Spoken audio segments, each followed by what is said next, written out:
ကဲတန်ထိတ်စိတ်လေးနဲ့မမျိုးကိုဒီမှာလုတ်ပြထားပြီနော်တန်ထိတ်စိတ်လေးနဲ့လုတ်ပြထားပါတယ်ဆိုတော့နောက်တစ်ခုကပါလဲဆိုတော့မမျိုးဟိုတနေ့တုန်းက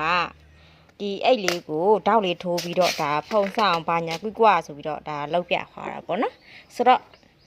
ဖုံတော့စသွားတယ်အဆင်ပြေတယ်ပတ်စံကြတော့မမျိုးအရွက်200ဝန်းကျင်ဆိုပြီးတော့ပြောမိလိုက်တယ်ကွယ်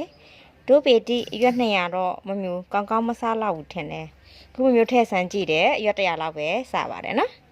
ဒါ1000နဲ့ဖြစ်တဲ့ခါကျတော့နည်းနည်းတော့ကွက်တီလောက်တကြတာပေါ့နော်ဆိုတော့သူခုနဖုံးနဲ့ site တူလောက်တကြတာဆိုတော့လေဒါကအရွက်100ထည့်မယ်ဆိုတော့150ဝန်းကျင်လောက်တော့လဲအဆင်ပြေပါတယ်200လောက်တော့လဲမစားလောက်တော့ထင်တယ်နည်းနည်းကြတာပေါ့နော်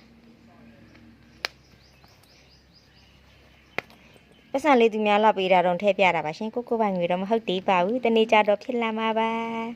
အားလုံးပဲအုပ်လိုက်ကြီးထည့်နိုင်ကြပါစေဘိုင်